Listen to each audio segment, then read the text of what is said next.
Hello guys, welcome back to Life with Paulie. I figured I'd make a video today real quick, just to say hello to everybody and see how everybody is doing. If you're watching this video, leave in the comments down below how you're doing and what you've been up to. I would like to know. It is currently Tuesday, August 27th, and it is about 4 o'clock p.m. I'm sitting outside with Annabelle right now, relaxing. And as you can see, it is sunny out. It is 86 degrees today, 85 degrees today. And I think it's supposed to be 85 tomorrow. And then after that, it's supposed to go back down into the 70s, which is good. I mean, this ain't too bad of a weather. I don't mind 85 degrees. It ain't really that humid out. So, you know, it's not too bad right now. I am still sweating a little bit, but it's not as bad as, 90-something degrees or 100 degrees like it's been here in New York. If you don't know, I live in Coxsackie, New York. It's about 10 minutes from Catskill, New York. And I started living out of my car, and I lived out of that for over a year. And now I got a tent that is set up in the shed over there, and I showed that on my channel before. So if you would like to see those videos, please go back and watch those videos. I also do ASMR at night, so people know I do ASMR at night. Basically, it's to help people sleep or to help people concentrate. I know I have one person that watched it while they were working. They said they like to listen to the noises. I usually either do like running water or thunder and lightning or ocean waves or crickets and cicadas. And I usually do the lives. I've been doing the lives every night, and I've done that for the last couple weeks. Last night I did not do the live, and I did post a post on my community post, but I don't think many people read community post. YouTube's got the community post. If you go on people's YouTube page, their homepage, you can go on the different links like the videos and their shorts and their community posts. But a lot of people don't read the community posts. I was doing the ASMR lives for a couple weeks every night, and I'll probably start back up tonight unless I want to take another break. Yesterday I did take a break, and I was just relaxing. I was tired, plus I wanted to watch some stuff on my phone, so I didn't do one of the lives last night. And the reason why I didn't was because yesterday I went to the store. I ended up going to Walmart in Catskill because I had to get some water and I had to get some food and things, and I picked up an electric skillet because I did buy a crock pot to use in the shed over there. But I figured out crock pots ain't really good to cook noodles in. I tried to cook noodles the other day. I tried to cook bow tie noodles in the sauce. I, of course, heated the sauce up first in the crock pot, and then I added the bow tie noodles to the crock pot and let them cook, and it came out all mushy. So yesterday I went to Walmart and I bought a skillet.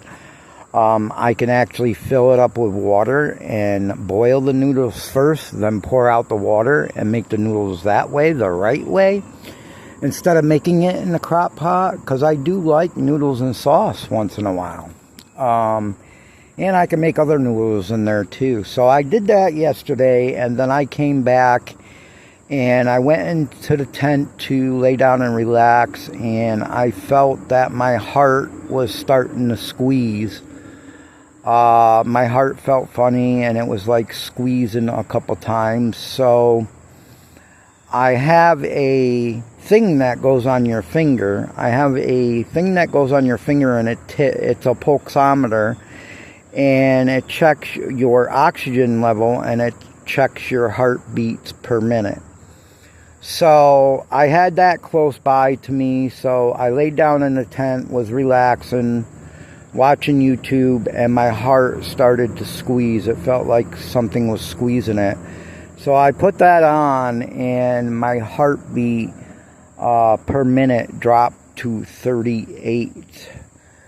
So, yeah, that was not a good thing to happen. I probably should have called the ambulance, but I did not. I did wait a few minutes. It did end up relieving itself after a few minutes, but a heartbeat that low, 38 beats per minute, is in the red. I mean, I had the thing on my finger and it was showing red for the heartbeat, because it was very low, only 38 beats per minute. Usually it's anywhere from 60 to 100 beats per minute. So yeah, and I probably should have called the ambulance, but I had the dog. My daughter had just left for work. She works from 12 p.m. until usually, well, on Monday. Yesterday was Monday, so she was at work and she had just left for work, like, a couple hours ago. So I didn't really want to bother her. Her husband was home, but I didn't want to bother him neither. And, I should have really called the ambulance and put the dog in the cage and then called my daughter for somebody to get the dog, but I didn't do that. I was just too worried about my dog. I didn't want to bother my daughter, and yeah, so that happened yesterday. And that's the second time that has happened. I'm thinking my heart is getting worse than what it was. Which is understandable, because once you have heart disease, after you suffer a major heart attack like I did, I suffered a major heart attack in 2021. It was a widowmaker heart attack where one of my vessels, the main vessel to my heart, was 100% blocked. That's what they call a widowmaker heart attack. And they went in there and they sucked blood clots out, and they also put in 2 stents into my heart. But after you suffer a heart attack like that, it destroyed most of my heart. And there's no reversing that, I am on meds. I do take meds every day that can help to prevent a heart attack. But just because you take the meds every day doesn't mean it's going to actually prevent a heart attack or prevent you from dying. You still have that chance of still having a heart attack. You still have the chance of dying. So, yeah. So that happened yesterday. And then last night I just decided to take a break from the live streaming these sounds at night. I may not do that again tonight. I may just, which tonight is Tuesday, I may just relax, watch some YouTube videos, and, just relax and think about things and what I'm going to do, basically, with the rest of my life. Because I'm in a position where, I lived out of the car for a year. It was great. It was fun. I live out here in nature, and I do love living out in nature and stuff, but I just have to figure out something else to do other than this, because this is no life to live the rest of my life. It's not a life that I want to live. I mean, like I said, I love living in nature. I love living, out here. But it's hard, guys. It's hard. Especially when you don't have many people to talk to. You don't have many friends. You don't have much family left, because all my family has been wiped out. It's hard. I miss my mom so much every day. And I know it's been a couple years, and I've mentioned her many, many times on this channel. It's been a couple years, and I'm still struggling with her being gone, because we used to do so much together, me and my mother. We lived together, for the last 10 years of her life. We lived together in an apartment together, We went to the casino together. We went out to eat together. We traveled together. I even took her to Pennsylvania. I live in New York, and I took her to Pennsylvania 5 hours away to go visit her sister, my aunt, who has now got cancer of the kidneys. And we did things together, and now I don't have that. I have nobody to do anything with. I have nobody to go anywhere with. I mean, I got the dog, yeah.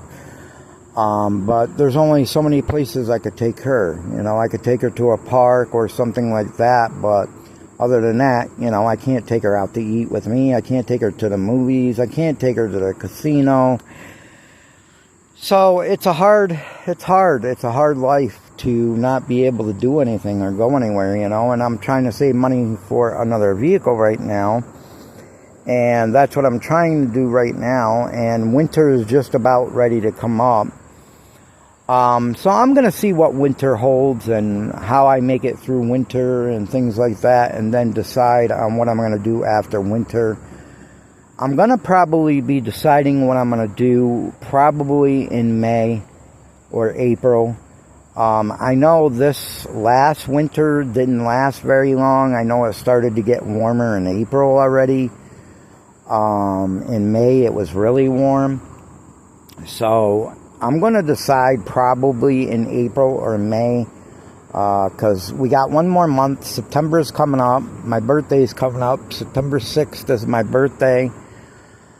I will be 50 years old.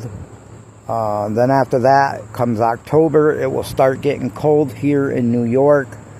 And then we got November, December, January, February, March, April, May. So about 6 months, 7 months. I'm going to make the decision whether I want to stay out here or if I'm going to go back to my hometown. I may just save enough money to get another apartment, security and rent, and be able to get all new stuff that I need for the apartment, and I may just go back to my hometown if I can find an apartment and just go back to the way I was living. And if I can get another car, fine. If I can't, and if this one don't last or I can't get it inspected again next year, then I'll just go without a car. It's not a big deal, because if I go back to the hometown that I used to live in, which was Rome, New York, I'll be able to walk everywhere. I'll be able to walk to the store. I'll be able to walk to the, you know, I'll be able to walk everywhere. I'll be able to walk to my doctors and things like that. And Annabelle, she will be fine in an apartment. I can leave her in an apartment for an extended amount of time. You know, I mean, I can't leave her for days or whatever the case may be, but as long as she's got water and food, I could leave her for a few hours in an apartment. She'll be okay. You know, I don't have to stick her in a cage to go somewhere. Like I do out here, I have to stick her in a cage until I come back. And I know there's a lot of people that do that. A lot of people got their dogs trait trained and stick them in a cage. Some people even make their dogs sleep in the cage at night. I don't make her sleep in the cage at night. She sleeps with me. She likes to cuddle up, and she likes to be, you know, she likes to be warm. She gets cold. When it's cold out, she gets very cold.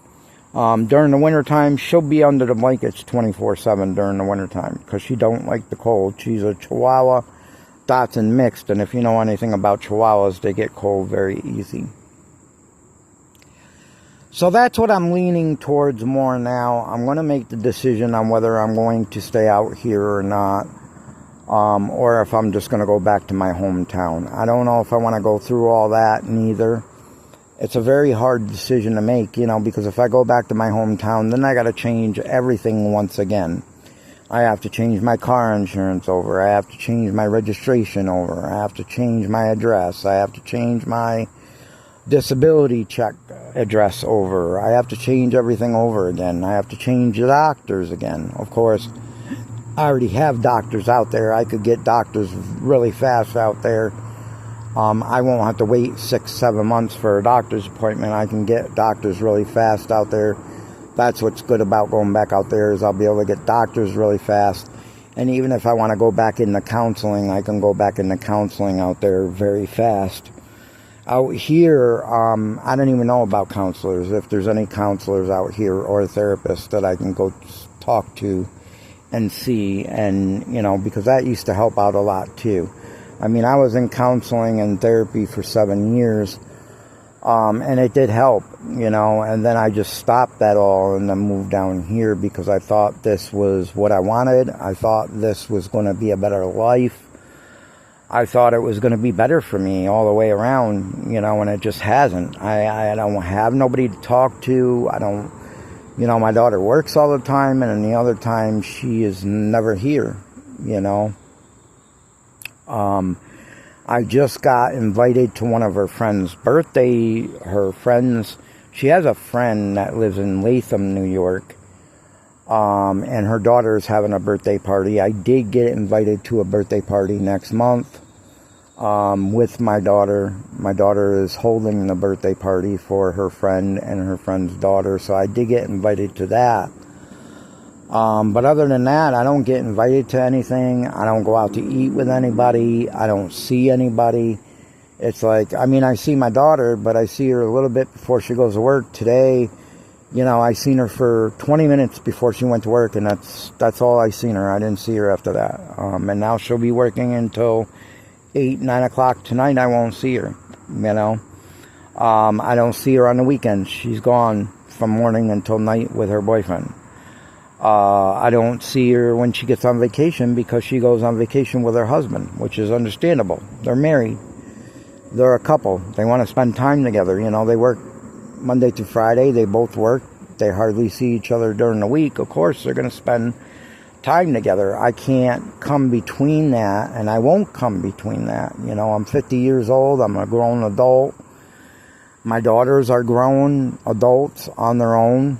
You know, I can't expect a lot from them. And I know there's a lot of people out there like this that are going through the same thing as me. If you're going through the same thing as me and you want to reach out to me, talk to me, you want to connect with me, you can do that. I will put my email address down in the description down below so you can email me. If you want to email me and connect with me and talk to me, and, you know, we could talk and exchange stories, you know, maybe become friends, whatever the case may be, you can do that. Just leave a comment on one of my videos that you email me so I can go check my email, because sometimes Gmail is funny and it won't give me the email right away unless I dig for it and check for it. So if you do, you know, email me, let me know in the comments down below you emailed me, and I will write you back. But yeah, I wanted to give everybody an update. I'm sorry this is so long, and I know it seems like a lot of complaining and, you know, a lot of boo-hoo story, but I'm just trying to tell my real life, trying to show people what it's like to live in nature, what it's like to have hardship in life, basically, because that's what I'm having right now. I'm having hardship. It's very hard, very depressing sometimes, and just I don't know, guys. I don't know. So leave some upping comments in the comments down below. Leave some encouraging comments down below. I hope you are all doing well. Please let me know how you're doing in the comments and what you've been up to. And I will see you in my next video. If I don't do an ASMR live tonight, I will definitely start back up tomorrow. I will start my live streams at night again. The ASMR sounds, whether it be water, crickets and cicadas, thunder and lightning, whatever the case may be, I will start them back up tomorrow night. I might just take tonight to relax and just, you know, be free for the night and be able to use my phone and watch movies or do something to keep my mind off of things, because I really need that right now. But yeah, guys, love you all. Much love to all. If you're not subscribed yet, please hit the subscribe button. It's totally free to do. Thank you, and see you in my next video.